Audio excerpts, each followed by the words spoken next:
Hey, welcome everybody to the 40 Finance channel. My name's Jeff Beers. Today we're going to look at some of the top rated stocks on a stock market website I use called Seeking Alpha.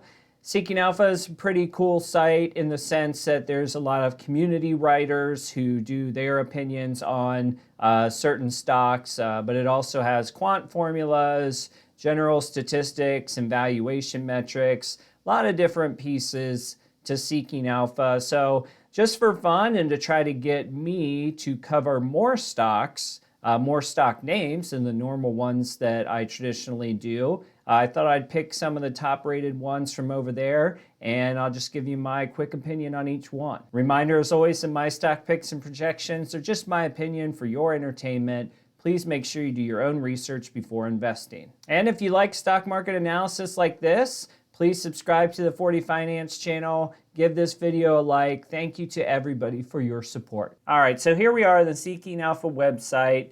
And the way I got to this page was just using this rating screener. And once you're in the rating screener, you can sort of set up a few of the filters that you want to use. You can add in, they use a lot of letter grades on this. This one was sort of auto-filled in. But we had, a grade of B- or better. You want bullish signals like this. And then I wanted to have a market cap that was at least 500 million and up and focused on stocks in the United States. So after all that stuff's typed in, you can choose how you want to rank by.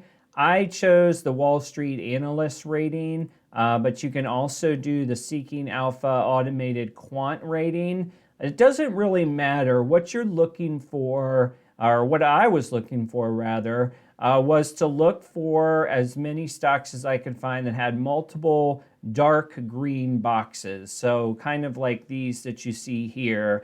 And I really focused on this middle three columns, which is quant rating, essay authors rating. Those are authors who write on the website. They don't necessarily have a financial background. Some of them are like financial advisors and people who have family offices. Others are really folks like me, content creators and hobbyists who write articles about stocks. And then you have Wall Street rating, which is, of course, the so-called professionals who get featured in publications. But between these three columns, I'm looking for at least two dark green boxes. And so right off the bat, we have Bonanza Creek Energy, market cap of 797 million. They've got mostly A's and B's. They've got all A's and B's, as a matter of fact. And what I'm going to do is just go on over to Yahoo Finance and type in BCEI and see what the basics are. This is not a stock I'm familiar with off the top of my head, but the quick metrics show a P ratio of 741, an EPS of almost $5 a share. And it looks like over the past, well, let's first look year to date, okay, and then 1 year. So this stock has shown some momentum certainly lately. Heading before the March turndown in the market, it was 39.50. Looks like it melted down to about 31, and it sits at 36. And scrolling down further on Bonsai, I want to see what this company does. Yahoo always has this nice little snippet. Bonanza Creek, an oil and natural gas company, engages in acquisition, exploration, development, and production of oil and related liquids-rich natural gas in the United States. Primary oil-weighted assets are located in the Wattenberg field in Colorado. Okay, so that gives us a sort of idea of what's going on. Now, normally, this is not the type of stock that I would personally invest in just because I don't do much with energy stocks that are still working in, oil exploration. But what we do know about this one is that oil is likely making a comeback simply because of the return to travel and the way the world is turning. So there is an opportunity perhaps to capitalize if you believe that the oil industry will bounce back. All right, taking a quick look at the stats page. This company isn't really that old, certainly not under this ticker symbol anyway. It's only had a couple quarters of history, but it does have, a fairly attractive trailing PE when you consider some of the other things out there. But just keep in mind that energy and oil stocks like this always trade at a lower PE, so you'd have to compare across the industry. Profit margin of 47%, that's pretty phenomenal. Looks like they had $218 million in revenue over the last 12 months. And looking down at the balance sheet, you got $24 million in cash. They have debt of $30 million. And so, when you factor in this revenue and we just make the assumption that this year is going to be better, I would say that the debt load's in pretty good shape. All in all, this one for me, it's not particularly one I'm interested in myself, but keep in mind on this Seeking Alpha page, it got a lot of high scores, so perhaps it's one that you want to check out for yourself. Moving down the list and looking for another 2 or 3 dark green middle columns, and we have Micron. This is actually a stock I'm very familiar with and have talked about quite a few times. Taking a look at Micron over at Yahoo. Now, it has had a little bit of a run-up. I was really attracted to this stock back, I don't know, it might have been February or something. I feel like the price was under $80 somewhere. So I think I first featured it on the channel in February. I can't remember exactly. But the thing about Micron and all the other semiconductors is just that demand is very, very high. Their P ratio right now of 33:31 over the last trailing 12 months, that's actually sort of high for semiconductor manufacturers. But with Micron, it's the expectation of earnings for next year that is the big catalyst here. And I think I said next year, I meant now, like 2021, the full fiscal year. You can see their trailing 12 months EPS of $2.81. No dividend for this one, but as I've shown before, the speculation of growth for Micron is huge over the next couple years. EPS from $2.83 up to $5.41, and then $10.75 in 2022. Even a high estimate of a $15 EPS. Then you look at the revenue estimate, plus 25% in 21 and plus 31% in 22. Just to be clear, I don't own Micron because I have invested in Taiwan Semiconductor, and that's my leading chip play. But I think it's a phenomenal opportunity, particularly on a red day if it pulls back into the 80s or in and around the low 80s on market weakness. All right, back on Seeking Alpha, we have Ally Financial. They got a 4.9 quant rating, 4.5 from writers on Seeking Alpha, 4.47 from Wall Street analysts. And then you have A's and B's across the board. All right, looking over at Yahoo, and if you're not familiar with the financial sector, banks and whatnot, they are actually sort of the bull case right now. There's a lot of people pouring money into banks as a safe investment play with a lot of opportunity to grow now that employment and potential lending opportunities, as well as investment opportunities, are coming around to a greater amount of folks. And with Ally, this is a stock that was really down low during the pandemic. People were worried about what rate of foreclosures. They had a lot of auto loans that they did, and folks were thinking, they might lose business if people can't pay their auto loans. That never really came to fruition. You can see they're only at $15, $16 back in May. Now you're up to 47. We take a look at the metrics, P ratio of 16, EPS of 288. And they do offer a dividend yield of 1.68% on today's price. Now, ironically, I actually used Ally for my investing account because I also use them for a savings account. So it's really nice to have everything in one spot. And I've had a lot of success with their investing platform. Granted, I'm not a day trader and I don't make high frequency transactions. I'm a long-term investor, and Ally's investment platform has worked well for me. I also use Fidelity for my IRA, so I'm familiar with both of those. Looking at the analyst side of the coin, last year about a $3 EPS. This year, looking at $4.53. Next year, potentially $5.51. So if you put that $4.53 into $46.99, you got a forward PE of about 10. Down here, though, one thing that's just a little concerning is the revenue estimate. This was EPS up here. The revenue estimate, minus 5.9%. Not exactly sure what the story is behind that, but you just want to be careful. It could have been bad debt or paying off debt that would boost the EPS, but technically lower revenue.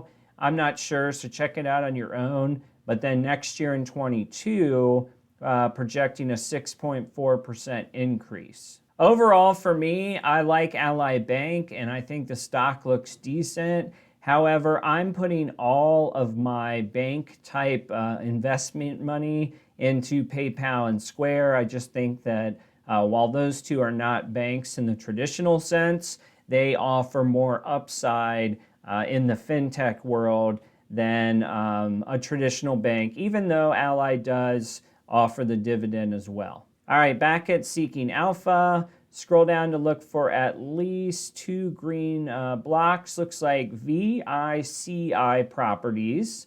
I am not familiar with this one either. It looks like a REIT because this is the dividend percentage, 4.58%. But like the others, you got 4.8 on a quant score. Now only a 4 for Seeking Alpha writers, 4.6 from Wall Street analysts. And on the other metrics, B's and A's across the board. So let's see what Yahoo has to say. All right, so here we are on Yahoo. I'm gonna scroll down to the bottom real quick because I don't even know what this company does. Yes, it is a real estate REIT. Vici Properties is an experiential real estate investment trust that owns one of the largest portfolios of market-leading gaming, hospitality, and entertainment destinations, including Caesars Palace. Vici Properties' National Geographically diverse portfolio consists of 29 gaming facilities comprising of over 48 million square feet.